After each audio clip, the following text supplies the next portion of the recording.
Il était le plus fort. Mais il a fait confiance à une femme. Il était invincible.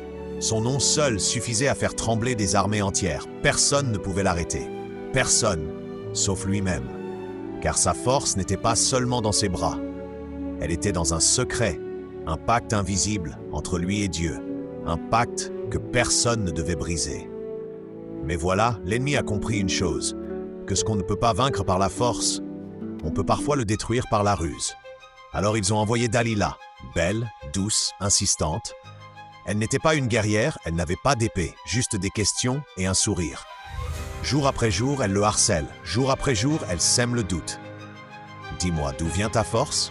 Au début, il ment. Il se joue d'elle. Mais la faiblesse ne frappe pas toujours d'un seul coup. Elle s'infiltre petit à petit. Et puis un jour, fatigué de résister, Samson parle. Il livre son secret. La nuit tombe. Dalila agit. Les ciseaux glissent sur sa chevelure. Et avec elle, sa force s'envole. Quand il se réveille, il croit pouvoir encore lutter. Mais il est trop tard. Les Philistins fondent sur lui. Ils l'aveuglent, le capturent et l'exhibent comme un trophée brisé. Alors que retenir de cette histoire? Que la force extérieure n'est rien si ton cœur n'est pas protégé. Que parfois, le plus grand ennemi n'est pas dehors, mais à l'intérieur. Et que céder, même une seule fois, peut suffire à perdre tout ce qu'on a construit.